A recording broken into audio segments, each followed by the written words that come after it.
या you are live now. नमस्कार। नमस्कार सर। आज हमारे विशेष अतिथि हैं डॉक्टर तारा सेन। हमारी ये जो लोक आयुर्वेद श्रृंखला में हमने निर्णय किया है कि हम हर रोज आपको औषधीय पौधों के विशेषज्ञों से मिलवाएंगे। तो ये जो शुरुआत है डॉक्टर तारा सेन से हम कर रहे हैं। आप सरदार पटेल यूनिवर्सिटी मंडी में कार्यरत हैं और डॉक्टर साहब का जो विशेष अनुभव है वो खास करके समाज के साथ, महिलाओं के साथ बहुत बड़ा सरोकार इनका रहा है। कोविड के समय में जब सब लोग अपने घर में आराम कर रहे थे तो आप पीबीआर के कार्यों में जो पीपल्स बायोडाइवर्सिटी रजिस्टर बनवा रहे थे, मैंने देखा कि जितने भी खास करके वैज्ञानिक जो वर्ग है हमारा हमारा जो लक्ष्य शोध का, रिसर्च का या अनुसंधान का ये रहता है कि हमें पेपर छपना चाहिए। हमारा रिसर्च का पेपर छप गया या पेटेंट फाइल हो गया तो हमें लगता है कि हमारा काम पूरा हो गया। सामाजिक सरोकारों में बहुत कम देर बाद या बहुत देर बाद हमें याद आती है या फिर लगभग छूट जाता है। तो डॉक्टर तारा सेन में हमने ये पाया कि समाज के खास करके पिछड़े वर्ग के लिए, महिलाओं के लिए आपके मन में एक काम करने की बहुत इच्छा भी है और आपने काम खूब सारा किया भी है। तो साथियों, मैं आपको डॉक्टर तारा सेन के बारे में बता देता हूं कि आपने बल्लभ कॉलेज मंडी से 2002 में ग्रेजुएशन की थी।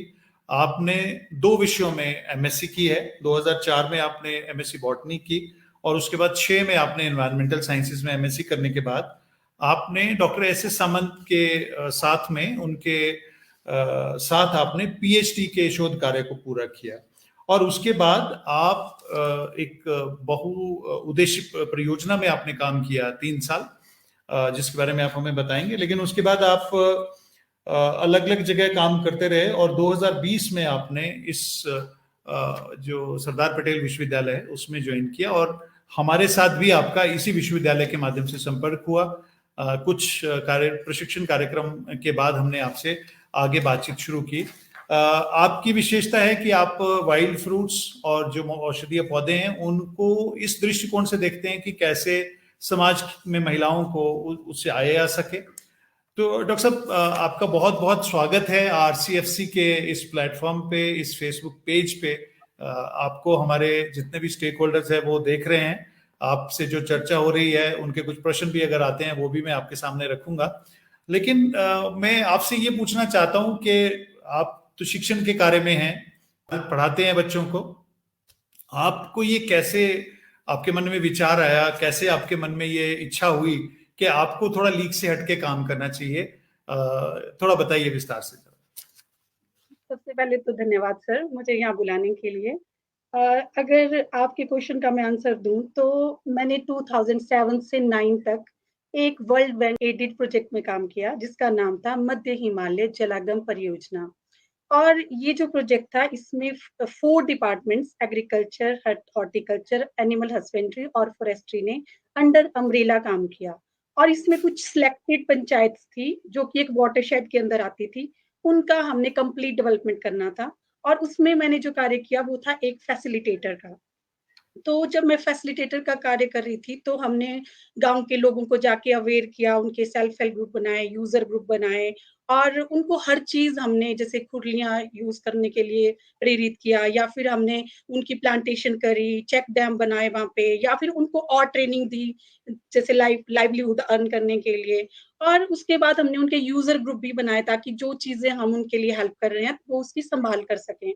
तो उसके बीच में मैंने ये पाया कि बहुत सारे जंगली वाइल्ड फूड प्लांट्स हैं, उनके जो प्रोडक्ट्स हैं वो रिसोर्स लेवल पर ही वेस्ट हो जाते हैं। स्पेशली मैंने देखा जामुन या फिर दाड़ू जो कि इतने हाई वैल्यूड प्लांट हैं वो उनके रिसोर्सेज वहीं पे वेस्ट होते हुए मैंने नोट किए। और मीन वाइल मैं तैयारी कर रही थी अपनी हायर स्टडीज की और कॉम्पिटेटिव एग्जाम की। तो मैंने एक आर्टिकल रीड किया क्रॉनिकल में जिसमें बहुत डिटेल में वाइल्ड फूड प्लांट्स के बारे में लिखा हुआ था। और ये लिखा था कि इंडिया में इतनी वाइल्ड क्रॉप्स हैं जो कि रिसोर्स लेवल पर ही वेस्ट हो जाती हैं। अगर हम उनकी प्रॉपर प्रोसेसिंग करें, अवेयरनेस करें और यूटिलाइज करें, we can overcome the food crisis और माल न्यूट्रिशन। तो उस आर्टिकल ने मेरे को इतना टच किया, क्योंकि मैंने ये सिचुएशन लाइवली देखी थी जब मैं प्रोजेक्ट के अंतर्गत में गांव गांव में विजिट करती थी। तो मैंने लाइवली देखा था कि लोग अनअवेयर हैं, उनको कोई लेना देना नहीं है, they are busy in their traditional जैसी क्रॉपिंग थी उसमें बिजी हैं।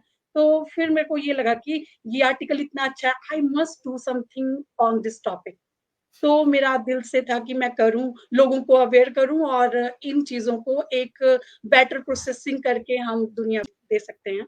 तो यहाँ से मेरे मन में आया कि I should work on this. तो डॉक्टर साहब ये जैसे आप थोड़ा, क्योंकि वाइल्ड फ्रूट्स या जड़ी बूटियों पे काम करना थोड़ा पढ़ाने के काम से अलग था, तो क्या अब आपको लगता है कि बच्चे जो स्टूडेंट्स आपके हैं वो इस विषय की तरफ आकर्षित हो रहे हैं, या आप उनको समझा पा रहे हैं या उनको काम में लगा सकते हैं, आप लगा पा रहे हैं? Yes sir. जैसे कि बेसिकली एक प्राध्यापक हूँ, तो एक मोटिवेटर तो होता ही है एक टीचर। तो आई थिंक कि बहुत सारे स्टूडेंट्स हैं मेरे जो इंस्पायर हुए इस काम से। कुछ तो खुद भी मुझे अप्रोच करते हैं कि हम भी इस तरीके से कुछ काम करना चाहते हैं। और अगर आप मेरी वेबसाइट जो है www.himalayan wild food plants देखेंगे, उसमें बहुत सारे स्टूडेंट्स की कंट्रीब्यूशन है, क्योंकि जो रिमोट एरियाज हैं कई बार मैं वहां पे नहीं जा पाती और बच्चों के वहां पे घर हैं, तो वही चीजें कलेक्ट करके मुझे देते हैं। Even sometime they do processing themselves, जैसे वो कुछ मैं उनको बताती हूँ कि इसका रायता बना दो या इसका पिकल बना दो, तो वो खुद भी इन्वॉल्व होते हैं, अपनी फैमिली को भी इन्वॉल्व करते हैं। So I have seen a very positive impact on young generation as well as on society.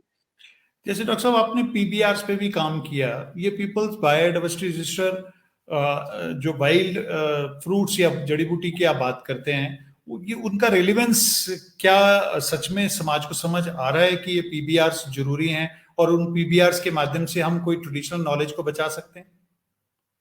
Sir वैसे पीवीआर का कंसेप्ट तो बहुत ही अच्छा था, और जैसे आपने पहला क्वेश्चन किया कि आप बच्चों को एंगेज करते हैं, तो हमने जब पीवीआर, मैंने पूरे सुंदरनगर ब्लॉक की मैंने ही बनाई थी, और उसमें मेरे 12 स्टूडेंट्स इन्वॉल्व थे, और उन्होंने इतना बढ़िया काम किया। हमने एक उसकी पूरी यूट्यूब वीडियो भी हमने बना के, मेरे यूट्यूब चैनल पे वो है, तो आप देखेंगे उसमें सारे बच्चों ने जा जाके इतना अच्छे से ट्रेडिशनल नॉलेज को कंजर्व किया। I don't know about the other blocks की उन्होंने कितने अच्छे से काम किया, क्योंकि उसमें टारगेट था हमारे पास की within 2 month you have to do all the work.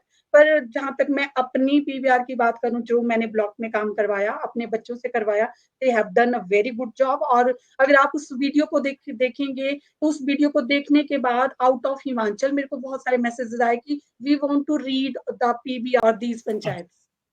तो ये जो लोक ज्ञान है उसको डॉक्यूमेंट करने में ये पीवीआर निश्चित रूप से मदद कर रही है। और सर अगर दूसरी बात ये देखिए, at least we have documented in PVR for numbers of the knowledgeable person.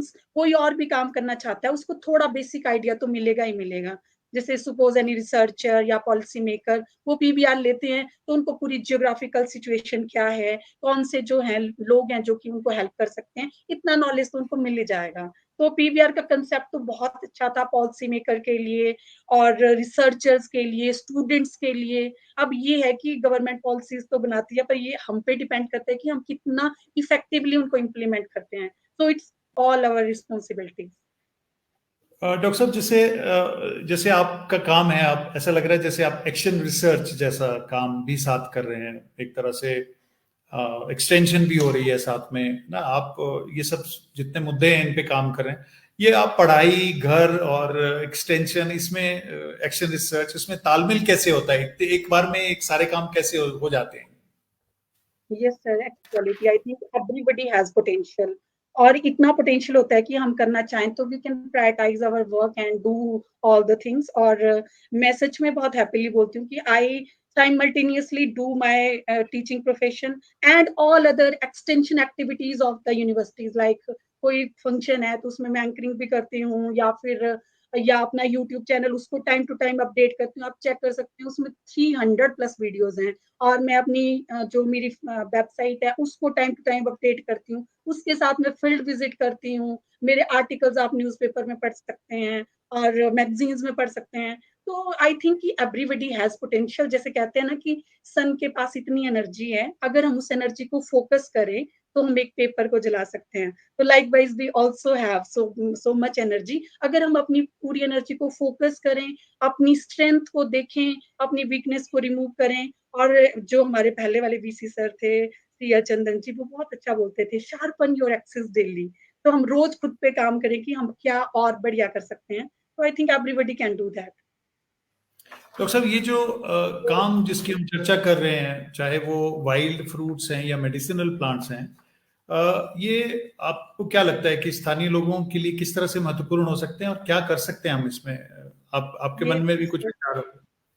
Yes sir, मतलब दे आर वेरी बेनिफिशियल, क्योंकि एक तो देखो हमारे आसपास भी ये प्लांट्स लगे हैं, तो हमें कल्टीवेशन में जाने की जरूरत नहीं है, और इतने ज्यादा लगे हैं। कुछ एक प्लांट्स तो लाइक यूफोरबिया हिटा की हम बात करें, दुद्धि जिसको बोलते हैं, बड़ी दुद्धि हिंदी में, लोकल लैंग्वेज में दुद्धि लोग बोलते हैं, तो it act as a weed. तो मतलब हम लोग तो उसको निकाल के फेंक रहे हैं, but it is so medicinal, इतनी सारी बीमारियों को ओवरकम करती है। कैंसर, अस्थमा, उसका कॉमन नेम अस्थमा है, देखो अस्थमा भी। तो इतना, और उसका टेस्ट भी इतना बुरा नहीं है। तो we need to know that how we can use this medicinal plant as a medicinal food in our lifestyle. और उसके लिए हम नई नई रेसिपीज बना सकते हैं, जैसे मैंने यूफोरबिया ईटा से पास्ता जी मैंने बनाया, आप परांठा बना लीजिए, कचरू एक बेसन के साथ आप कुछ स्पाइसेस और प्याज वगैरह डाल के इतना अच्छा उसका स्नैक्स टाइप बन सकता है। You can serve even to your guest, और इतनी ब्यूटीफुल रेसिपीज आप बना सकते हो, बच्चों को आप खिला सकते हो। तो मुझे लगता है कि आस-पास लगी हैं, आपको मेहनत करने की जरूरत नहीं है, कल्टीवेट करने की जरूरत नहीं है, बस निकालनी है। You only need to do sustainable harvesting. और सर इनकी मार्केट वैल्यू इतनी अच्छी है, अगर आप देखेंगे यूफोरबिया हीटा की, इसकी टी तवा तवा टी करके इसकी चाय बिकती है, और इसके हर्बल सप्लीमेंट बिकते हैं इसके। तो आई थिंक इतने न्यूट्रिटिव प्लांट्स हैं, और सबसे दुख की बात तो ये है कि हमारे लोगों को इसकी बिल्कुल भी जानकारी नहीं है। मतलब when ever I have a field visits, मैं जाती हूँ, उनको बताती हूँ, तो वो इतने हैरान होते हैं कि ये तो हमने देखा है और हमारे लिए तो ये यूजलेस है। तो मीन्स अभी तो हमें वहां जाने की, जैसे आपका डिपार्टमेंट है, आप बात करते हैं कि कल्टीवेट करें, तो मेरा तो ये है कि अभी तो हमें सस्टेनेबली हार्वेस्ट और यूज करना सीखना है। उसके बाद हम इनको अच्छे से वो हार्वेस्ट कर लें, उसी से हम अपनी इनकम बढ़ा सकते हैं, और अपने को खुद को हेल्दी और हैप्पी भी रख सकते हैं, और स्पेशली आने वाली जनरेशन को रख सकते हैं। डॉक्टर साहब, जैसे आपने सुंदरनगर का पीबीआर्स का काम किया, तो ये जो हार्वेस्टिंग से संबंधित मुद्दे हैं, क्या ये भी देखने को आए थे उस इलाके में जहां ये जो आपने कहा जो फूड के या जो मेडिसिनल प्लांट्स हैं उनकी एक्सट्रैक्शन होती है और वो सस्टेनेबल नहीं होती है, इस तरह के मुद्दे भी सामने आए, वो पीवीआर में हाईलाइट हो सके क्या? यस सर, हमने तो डेफिनेटली किए हैं सर, और मैंने खुद भी पीवीआर बनाई है 2 पंचायत की, भनवाड़ और बरतों की। एक-एक चीज़ हमने मेंशन करी है, और मैंने पूरा 1 महीना उसको कंपाइल करने में अपना दिया है। और मैं तो इवन ये सोच रही थी कि that should be in the form of booklet, और उसमें हमने हाइलाइट किया कि ये प्लांट जो हैं ये थ्रेटन्ड लिस्ट में हैं, और इन पे स्पेशल फोकस होना चाहिए। बट स्टिल सर, अगर आप गाँव में विजिट करेंगे, you will find different type of people. कई लोग तो होते हैं अवेयर, वो, और उनके पास टेक्निक भी होती है। अगर हम डायस्कोरिया स्पीशीज की बात करें थर्डी की, तो उनको पता है कि कैसे उसको निकालना है, उसकी जड़ थोड़ी सी उसमें मेंटेन रखनी है, ताकि नेक्स्ट ईयर भी वो हो सके। तो सब लोग तो नहीं, पर कुछ लोग तो जानते हैं। But the greatest challenge is westernisation and modernisation, जिससे हमारी जो नई पीढ़ी है वो इन चीजों से छूट रही है। तो मेन चीज है कि हम उनको इसके साथ कनेक्ट करें।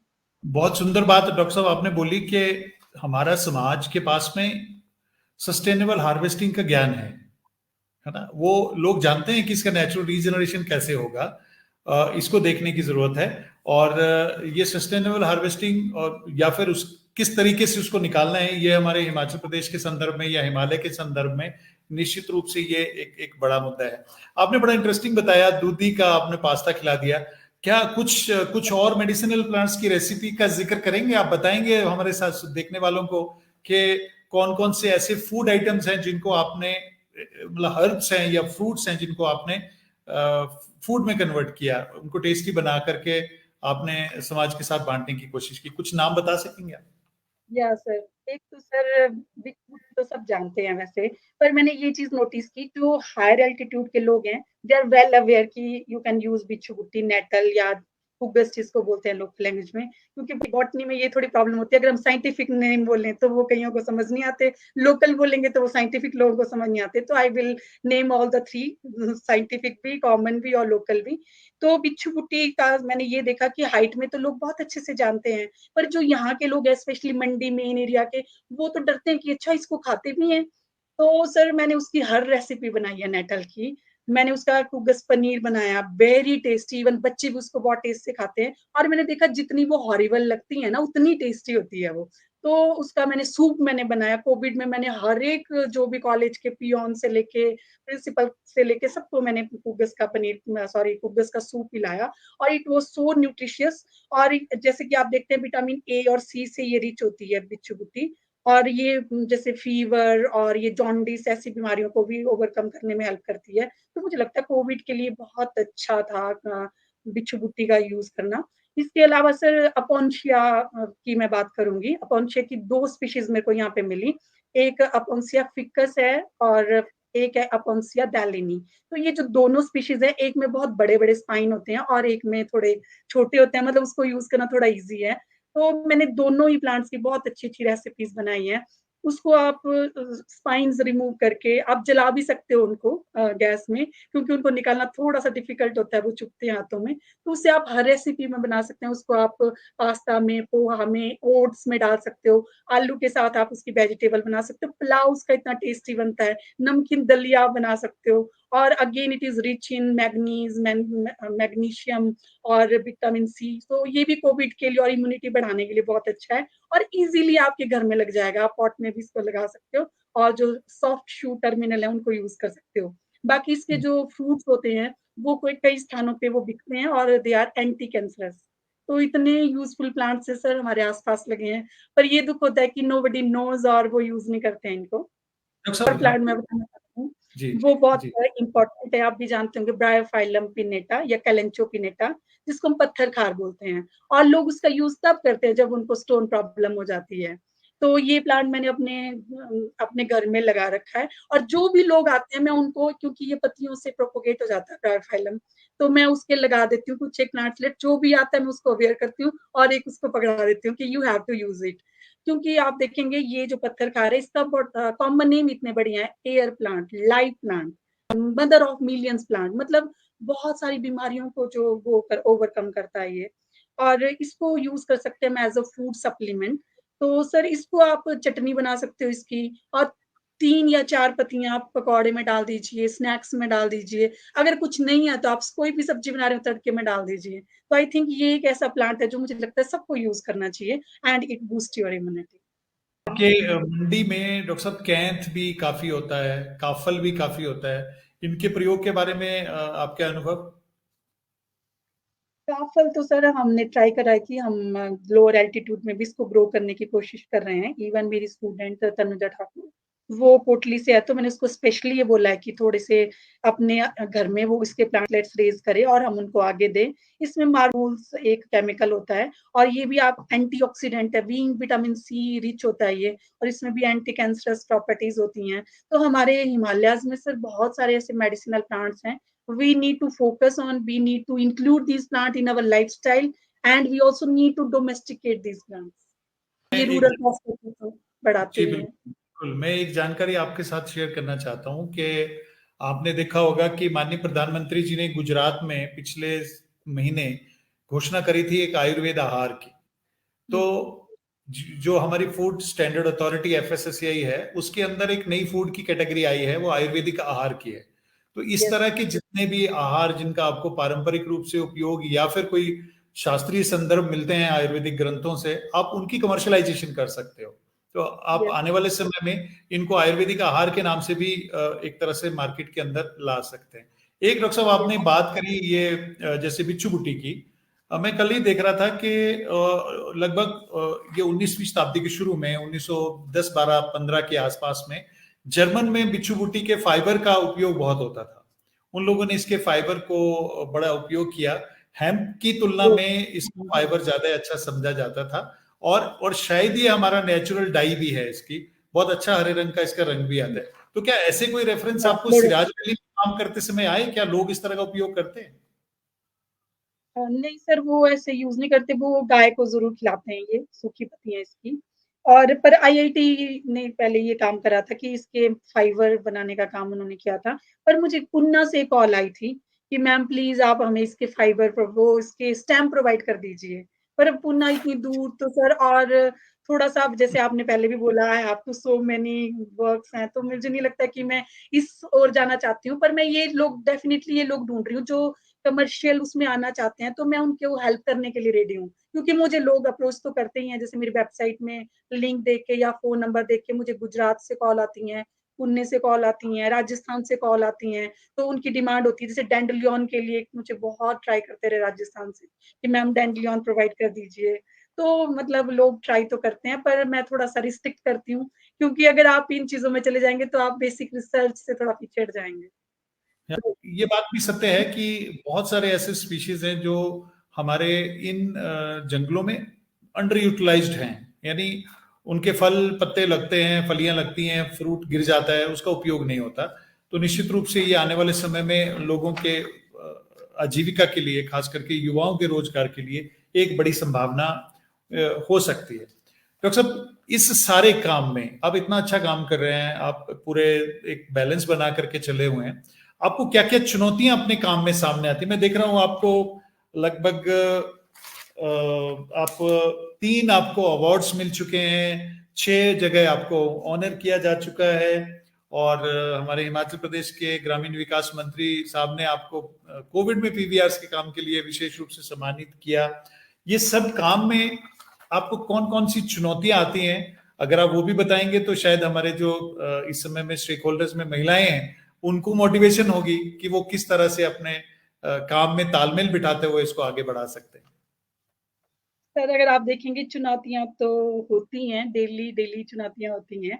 पर अगर आपकी इनेट स्ट्रेंथ इतनी ज़्यादा है कि आप you want to focus on only on results, तो मुझे लगता है वो चुनौतियाँ ओवरकम हो जाती हैं। और जब आपके पास चुनौतियाँ आती हैं, तो आई थिंक कि आपको एक सेल्फ रियलाइज़ेशन करना चाहिए, खुद से आंसर पूछने चाहिए, क्योंकि every problem has a solution. तो आपको खुद ब खुद सॉल्यूशन मिल जाते हैं। तो चुनौतियाँ वर्क प्लेस पे भी होती हैं, क्योंकि हमारे यहाँ ज़्यादा लोग काम नहीं करते हैं, तो कोई ये काम करना शुरू करता है, तो आई थिंक बहुत सारे लोग हर्डल्स क्रिएट करते हैं। But anyway, if you have strong इनेट power, you can overcome all these. तो आपकी चुनौतियों पे इस बिल्कुल। यात्रा में आपकी इस यात्रा में कौन ऐसे महत्वपूर्ण व्यक्ति रहे जिन्होंने योगदान किया, आप उनको धन्यवाद देना चाहें? Sir, apart from my family member, जो मेरे गुरु थे सावंत सर, और मेरे मेंटर थे चिरंजीत सर, उन्होंने बहुत ज़्यादा योगदान दिया है मेरी इस सक्सेस में। इनिशियली मैंने 2015 ईयर्स हो गए हैं मुझे काम करते हुए बायोडाइवर्सिटी कंजर्वेशन में, या फिर इथनोबॉटनी में, या फिर वाइल्ड फूड प्लांट्स पे।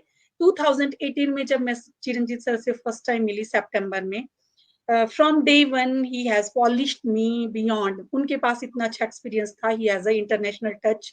तो उन्होंने लाइफ में जितने भी हर्डल्स देखे थे, या उनके जितने भी एक्सपीरियंस थे, या जितने भी ब्यूटीफुल लोग उनसे कनेक्टेड थे, तो वो सब मुझे विरासत में मिल गए आई थिंक। और उनके साथ जब मैं शेयर करती थी, उन्होंने मुझे पॉलिश किया how to write article in Hindi for newspaper, and how to promote your work in social media.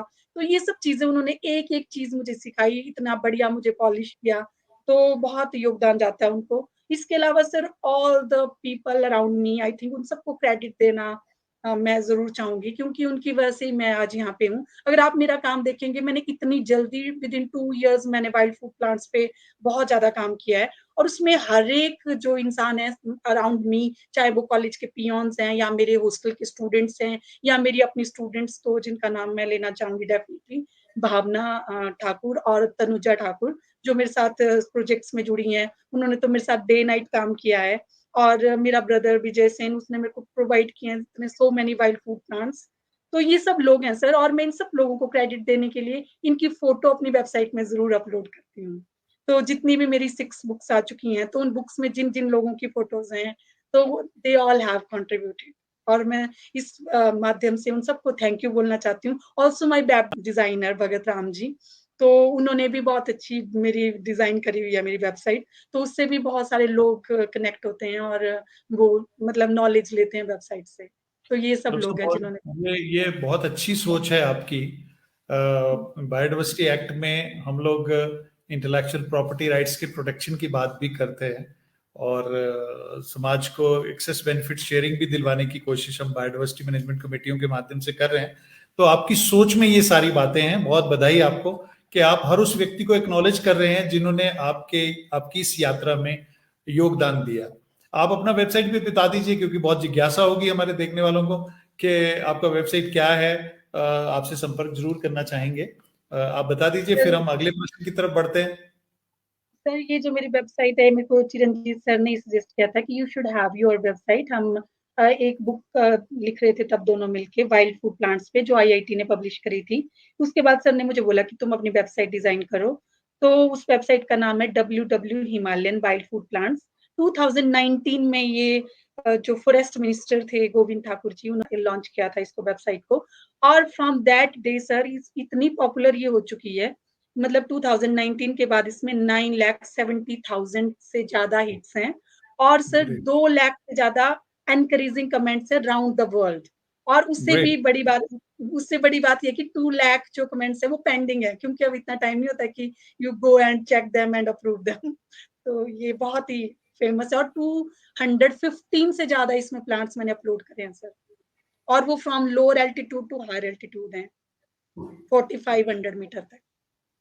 और उसमें एक एक इंसान है जिसने कंट्रीब्यूट किया, सब उसमें मेंशन है सर। बहुत धन्यवाद, बहुत अच्छी बात। डॉक्टर साहब, बातें तो बहुत हैं करने के लिए आपसे, लेकिन अब आपका, एक तो आप अपनी स्ट्रेंथ क्या समझते हैं? हमें तो आपकी स्ट्रेंथ दिख रही है कि आप अपने शोध से, अपने रिसर्च से आप लोगों को आजीविका सृजित करने में मदद कर सकते हैं। आपके इन प्रयासों को मूर्त रूप देने के लिए सिराज में या जिला मंडी के जिन क्षेत्रों में आपके माध्यम से काम हो सकता है, ये आने वाले समय में हमारा ये कार्यालय कोशिश करेगा ही।